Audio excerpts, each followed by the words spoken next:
Hey friends, before we jump in, drop a quick comment and tell me where you're watching from. South Chicago, Atlanta, London, Africa, somewhere between I meal prepped and the drive-thru knows my name. Alright, I just watched a video that has been blowing up from Feels So Far So Good called I'm 108. These 7 foods are why I'm still alive. And listen, it's got that front porch wisdom and a mic drop energy. Shout out to the channel for sparking a really important conversation, and I'll pin a link to that video in this video's comments. Now, the video features a 108-year-old woman named Hattie Mae sharing her 7 foods. And I'm going to be honest, online, it can be hard to tell what's real, what's reenactment, what's AI, what's storytelling. The video frames it as we meet Hattie Mae, so it may be a character used to deliver the message. But here's my take as a metabolic health doc. Even if the character isn't documentary verified, the principles behind the 7 foods are very real, and they line up with what I see when people improve insulin resistance, inflammation, body composition,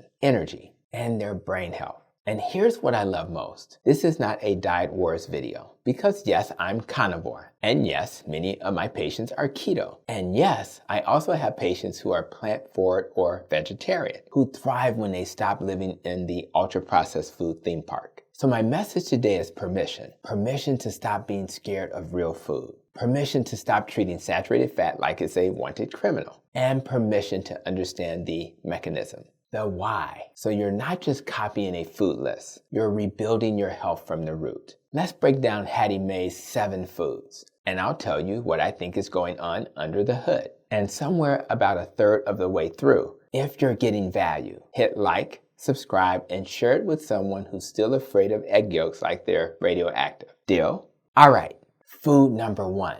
Hattie says, black coffee.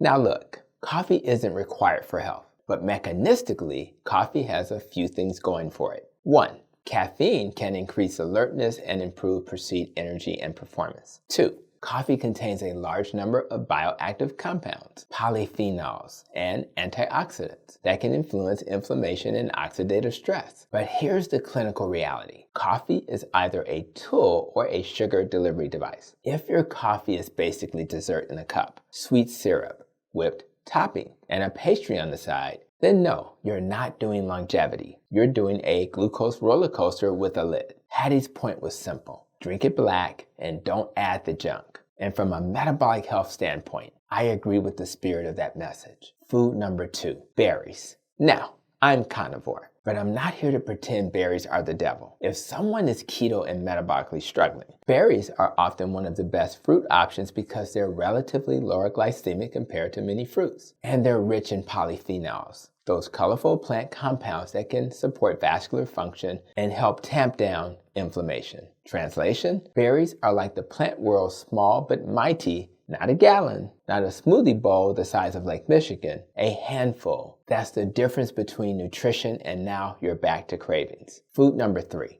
fatty fish, salmon, sardines, mackerel. Now we're talking. The brain is loaded with fat. Your cell membranes are loaded with fat. Your hormones depend on fat. Fatty fish provides omega-3 fats like EPA and DHA, fats that play roles in inflammation signaling and brain health. And yes, people worry about mercury. Here's the nuance. We're not choosing between perfect and poison. We're choosing between fatty fish and the modern standard diet that wrecks metabolic health slowly and quietly. Also, sardines are typically lower on the food chain, which often means lower mercury exposure compared to large predatory fish. So if you're someone who hates salmon, don't quit. Sardines might be the underdog hero. Food number 4, eggs. Whole eggs, yolks and all. When Hattie said they lied to you about eggs, I felt that in my soul because for decades, people were taught to fear egg yolks like they were pure cholesterol packed in evil. But mechanistically, the yolk is where a lot of the goodness lives. Nutrients like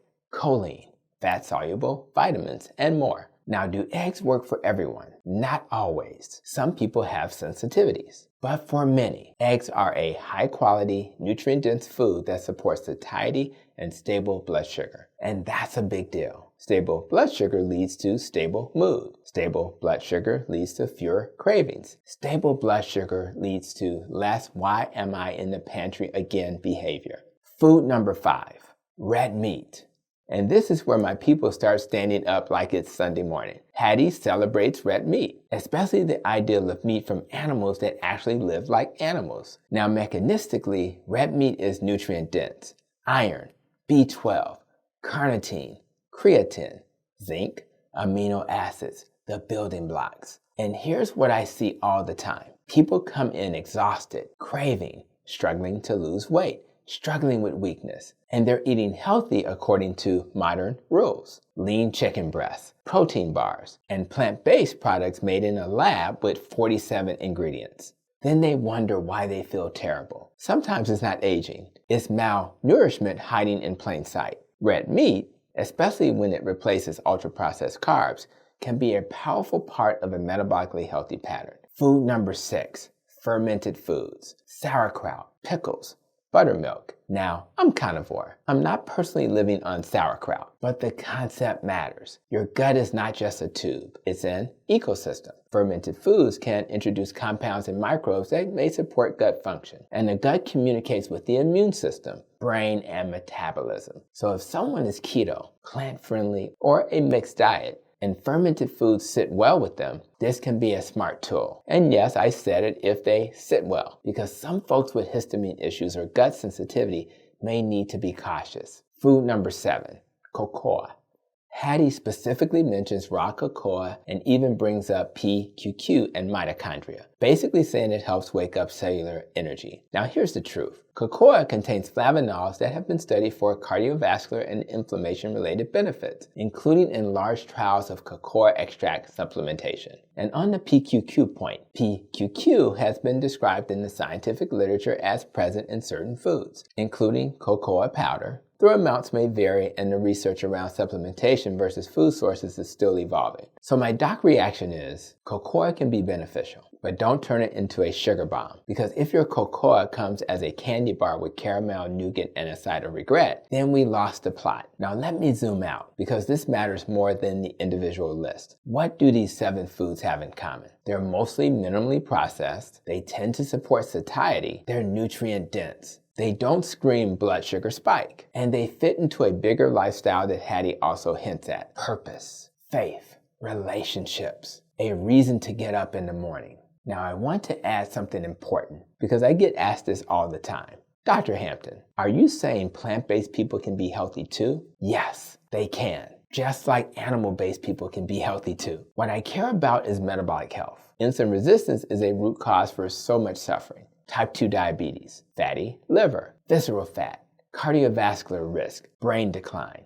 And people can improve that through different dietary patterns, especially when they stop living on ultra-processed food. Think about it. Dr. Richard Bernstein, a type 1 diabetic low-carb pioneer, lived to age 90, and his work impacted countless lives. And people with type 1 diabetes have a life expectancy that is 7 to 13 years less than the general population. But this is completely different when they adopt to and stick to one of the low-carb diets. So don't lose hope. And Dr. T. Colin Campbell, known for plant-based advocacy, is still living into his 90s as well. 2 different approaches, a similar big idea. Stop letting food companies run your biology. So here's the bottom line I want you to take from Hattie Mae's list. If you choose carnivore, you have permission. If you choose keto with some plants, you have permission. If you choose plant forward and it generally works for you, you have permission. But whichever lane you choose, don't build your diet on boxes, bags, and so-called heart-healthy claims that spike your insulin and keep you hungry. Because your body doesn't run on marketing, it runs on physiology. And physiology always collects the receipts. And if you want more videos like this, reaction style with a root cause breakdown, check the playlist and description for more metabolic health content. And tell me in the comments, which one of Hattie's 7 foods are you already doing? And which one do you want to add this week? I'll see you in the next video.